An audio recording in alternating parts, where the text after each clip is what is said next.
hangafoota oduu dursuu isin biraan geennaa kun ardii miidiyaa neetworkii. Iraan dirooniin Israa'el irratti haleellaa banuu humni waraanaa Israa'el IDF halkan kana beeksise. Ajjeechaa miseensa adda bilisummaa Oromoo ABO obbo Battee Urgeessaa irratti raawwates ta'ee ololli itti gaafatamummaa isaa mootummaadhaaf kennuuf deemaa jiru haala kamiinuu fudhatama hin qabu jedhe mootummaan naannoo Oromiyaa ibsa baaseen. Geggeessaa damee siyaasaa Hamaas kan ta'e Ismaa'eel Haniyyaa ijoolleen isaa dhiiraa 3 haleellaa Israa'eliin Gaazaa keessatti jala ajjeefamuu beeksise. Ajjeefamuu qondaala ABO kana hordofee jaarmiyaalee fi namoonni hedduun garmalee rifaatuu keessa seenuu miidiyaa hawaasaa irratti ibsaa jiru. Ashama harka fuunee daawwattootaa fi dhageeffattoota ardii miidiyaa neetworkii amma bal'ina oduu guyyaa irraatiif qabanne isin biraan geenyaan ufaanaa tura. Iraan diroonii Israa'el irratti haleellaa banuu humnoonni waraanaa Israa'el IDF halkan kana beeksise. Haleellaa amma Iraan bantee kun eegamaa kan ture yoo ta'u qondaalota olaanoo ishee 7 dura Israa'el Libaanos keessatti jala ajjeeftee fi haaloo ba'uudha. Kana hubachuun humnoonni Israa'el haleellaa Iraanirraa itti dhufuu malu qolachuudhaaf of eeggannoo cimaa fi bakkaawwan irratti xiyyeeffatamuu malu hunda hordofaa jiraachuu himeera. IDF TV'n Israa'el akka gabaasetti meeshaaleen waraanaa Iraan Israa'el irratti bobbaafte kun dilbata sa'aatii 2 irratti Israa'el qaqqaba. Eegdonni warraaqsa Iraan misaa'iloota fi dirooniiwwan haleellaa Israa'el irratti banuu himeera. Humni waraanaa Israa'el akka jedhetti dirooniiwwan Iraan kunneen Israa'el qaqqabuudhaaf fageenya kiiloomeetira 1,800 waan fagaatuuf sa'aatiiwwan fudhata. Haleellaan Iraan amma Israa'el irratti bante kun ajajoota waraanaa Israa'eliin jala ajjeefameef haaloo bahuuf tarkaanfii akka fudhattu erga guyyootaaf dubbatamaa tureen booda dhufe. Haleellaan Iraan kun osoo hin jalqabiniin sa'aatii muraasa dura dubbii dubbataniin ministeerri muummee Israa'el Benjamin Netanyahu sirnaawwan ittisaa biyyattii bobbaafamuu fi humnoonni waraanaa Israa'el of eeggannoo gochaa jiraachuu dubbatan. Waan dhufuu danda'u kamiifiyyuu ofirraa qolachuufis ta'ee deebii kennuudhaaf qophoofneerra. Biyyi Israa'el jabduudha. IDF jabaadha. Ummatichas jabaadha jechuun uf dhaadaniiru. US Israa'el waliin dhaabbachuu isheetiif ni dinqisiifanna jechuun mujriimni kun dubbateera. Akkasumas deeggarsa Britain, Faransaay fi biyyoota baay'ee biroos ni jajanna jedhee ofirra dhaabateera. Gaafa eebla 2024 erga konsilaan Iraan Damasqoo keessatti haleellaan raawwatame qondaaltonni waraanaa olaanoon Iraan ajjeefamanii booda muddamni giddugala bahaa keessatti dabaleera. Iraan haleellaa guyyaa sanaa waajjira konsilaat ishee kan magaalaa guddoo Sooriyaa keessatti argamurratti raawwatameef Israa'eliin itti gaafatamtuu gochuun haleellaa haaloo bahumsa akka raawwattu dhaadataa turte. Oduu itti aanuun ajjeechaa miseensa adda bilisummaa Oromoo ABO obbo Battee Urgeessaa irratti raawwates ta'eef ololli itti geggeechaa miseensa adda bilisummaa Oromoo obbo Battee Urgeessaa irratti raawwates ta'ee ololli itti gaafatamummaa isaa mootummaadhaaf kennuuf deemaa jiru haala kamiinuu fudhatama hin qabu jedhe mootummaan naannoo Oromiyaa ibsa baaseen. Ajjeechaa qaama hin beekamne miseensa ABO obbo Battee Urgeessaa irratti raawwate mootummaan ni balaaleffata kan jedhe ibsi roobii har'aa eebla 10/2024 bahe kun miseensi ABO kun mootummaa waliin garaagarummaa ajjannoo siyaasaa waan qabuuf duwwaa akka gochaan kun qaama mootummaatiin raawwatetti ololli deemaa jiru haala kamiinuu fudhatama kan hin qabne ta'uu mootummaan cimsee beeksisee jechuun hime. Namni siyaasaa obbo Battee Urgeessaa qaama hanga ammaatti adda hin baaneen magaalaa Maqiitti lubbuun isaanii darbee argamuun ni beekama kan jedhe ibsi mootummaa naannoo Oromiyaa. Gochaan kun qaama kamiinuu yoo raawwate bu'uura kamiinuu fudhatama kan hin qabnedha jedhama.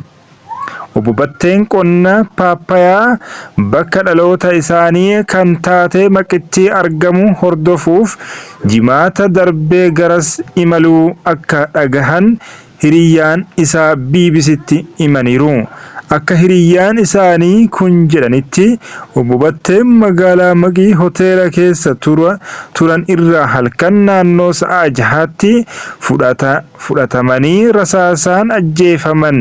Ammatti gocha kana eenyu akka raawwate fi haala itti raawwatame irratti odeeffannoo gahaan akka hin jirre kan himan hiriyyaan obbo Battee akkuma beekamu Batteen yeroo baay'ee hidhamee bahee hordoffii jala jira jedhan.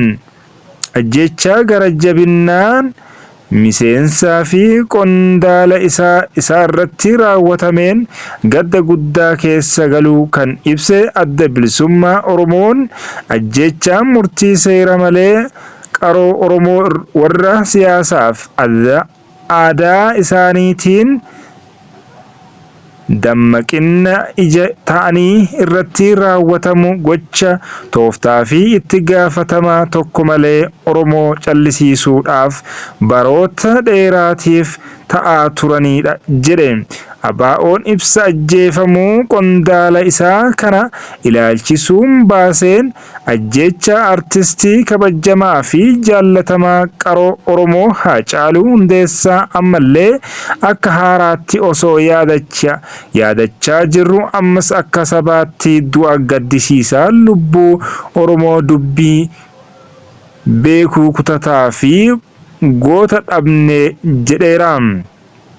Ibsi mootummaa naannoo Oromiyaa kun qaamoleen siyaasaa kasaaraan siyaasa isaan qaqqabee carraa kanatti fayyadamuuf tattaaffii humna olii taasisaa akka jiran mootummaan taajjabbii qaba jedham. Yakka ajjeechaa obbo Battee Urgeessaa irratti raawwate adeemsa qorannoo seeraa hordofee uummataaf kan ifoomsu ta'uu ibsa kanaan kan beeksise mootummaa naannoo Oromiyaa hanga qaamni nageenyaa qorannoodhaan adda baasee uummataaf ifoomsutti itti gaafatamummaa gochaa ajjeechaa kanaa qaama kamiifuu kennuun kan hin danda'amne ta'uun hubatamee qaamni kamiyyuu olola qabatamaa hin taane tamsaasuu irraa akka of qusatu cimsee beeksisa jedhee waakitti seene. Oduu bal'inaan qabanne kan biroon immoo Geggeessaan damee siyaasaa Hamaas kan ta'e Ismaa'il Haniyyaa ijoolleen isaa dhiiraa 3 haleellaa Israa'eliin Gaazaa keessatti jalaa ajjeefamuu beeksise. Miidiyaan Hamaasitti hidhata qabu akka jedhetti ijoolleen isaa 3 ayyaana Eid al-Fixrii kabajuuf gara buufata baqattoota Al-Shiitii osoo deemaa jiranuu konkolaataa isaan ittiin deemaa haleelame. Israa'el ijoollee isaa sadii jala ajjeesuun marii waraanaa dhaabuuf marii gaggeeffamu irratti gaafii Hamaas waa tokkollee duubatti akka hin deebisne hime.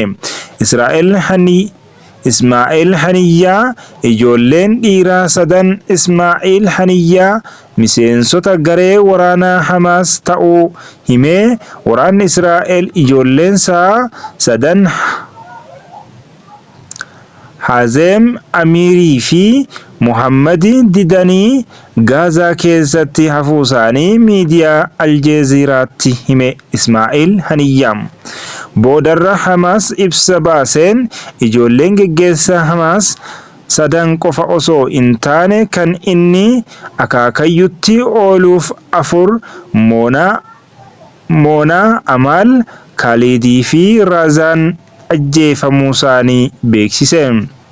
Yeroo mariin waraanaa dhaabuu cimee itti fufee jirutti diinni ijoollee koo irratti xiyyeeffachuun Hamaas ejjennoo isaa jijjiira jedhe yaada tanaan abjotaa jira jechuun Aljeeziratti dubbate Ismaa'eel Haniyyaa.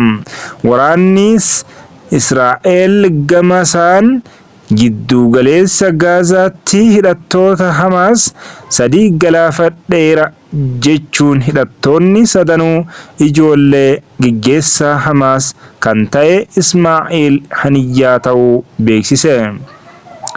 Garuummoo ijoolleen Ismaa'eel akaakayyutti ooluufis wajjin ajjeefamuu homa hin dubbanne. Israa'elii fi Hamaas waraana akka dhaabaniif mariin Kaayirootti gaggeeffamuu itti fufeetuma jira. Qaamoleen lamaan waliigalteerra akka gahaniif dhiibbaan hawaasa addunyaas itti cimaa jira. Pirezidaantiin US Joe Biden dursa CIA kan ta'an William Burns gara Kaayirootti erganii jiru. Oduu xumuraaf qabanneen qondaalli siyaasaa adda bilisummaa Oromoo ABO obbo Battee Urgeessaa qe'ee itti dhalatan magaalaa Maqiitti ajjeefamanii reeffa isaanii argamuu namoonni isaanitti dhiyaatan BBCtti himan. Hiriyaa dhiyoo obbo Batteen namni ta'anii fi kan maqaan isaanii nageenyaaf jecha akka hin eeramne gaafatan tokko BBCtti akka himanitti obbo Batteen kan ajjeefaman wiixata Eebila 9/2024 halkan waarii naannoo Oromiyaa godina Shawaa Bahaatti kan argamtu magaalaa Maqii keessadha. Ajjeefamuu qondaala ABO kana hordofee jaarmiyaalee fi namoonni hedduun garmalee rifaatuu keessa seenuu miidiyaa hawaasaa irratti ibsaa jiru. Feesbuukii irrattis namoonni hedduunis suuraa obbo Battee Urgeessaa piroofaayila isaanii godhachuun gadda isaanii ibsachaa jiru. ABOf KFO irratti ibsa baasaniin ajjechaa gara jabinnaan miseensaa fi qondaala isaarratti raawwatameen gadda guddaa keessa galuu kan ibse adda bilisummaa Oromoo ajjechaan murtii seeraa malee qaroo Oromoo warra siyaasaa fi adda isaaniitiin dammaqanii ija ta'an irratti raawwatamu gocha tooftaa fi itti gaafatamaa tokko malee Oromoo callisiisuudhaaf baroota dheeraatiif ta'aa turanidha jedhe.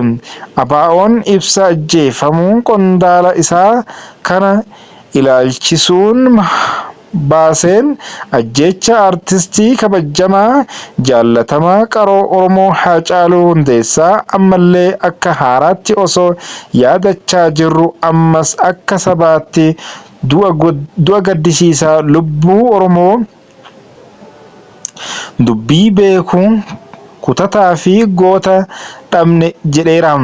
Haalli akka sabaatti keessa jirru hunda keenyaaf rakkisaa ta'us ABO'n ajjeechaa kanarratti qorannoo dabalataa ni geggeessa kan jedhe ibsi kun jaarmiyaaleen mirgoota namoomaa qorannoo walabaa fi haqa qabeessa akka taasisaniifis waamicha dhiyeesseera. Batteen qaamasaa malee fedhiisaa fi kaayyoo uummataa inni dhaabbateef gonkumaa ajjeesuun hin danda'amu.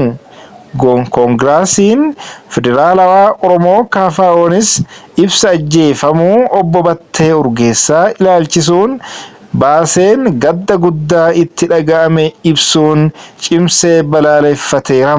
Battee Urgeessaa bilisummaa uummata Oromootiif akka dubbate hidhamee jiruu fi jireenya isaa akka burjaaja'e qaamni isaa akka miidhame ni beekama. Fedhii uummata Oromoo fiixaan baasuuf jedhee waan hin ta'in akka hin jirre dhiyootti beekna. Battee Urgeessaa namni guutuu jedhamu tokko uummata isaaf kan ta'uun irraa eegamu hundumaa kan raawwateera. Dhaloota itti aanuufis fakkeenya guddaa ta'ee argameera jedha ibsi KFO kun. Diinotiin uummata Oromoo dhaabbilee uummata Oromoo akka waldaa Maccaaf Tuulamaa diiganiiru kan jedhe KFO'n dhaaba siyaasaa adda duree ta'e akka ABO irratti duulaniiru, qabsaa'ota akka Battee Urgeessaa ajjeesaniiru. Haa ta'u malee qabsaa'otaaf fedhii uummata duubatti deebisuu hin danda'anullee jedheera. Daawwattootaa fi dhaggeeffattoota Ardii Miidiyaa Neetwoorkii oduun har'aaf qabanne kanumaa waan faana turtaniif galatoomaa.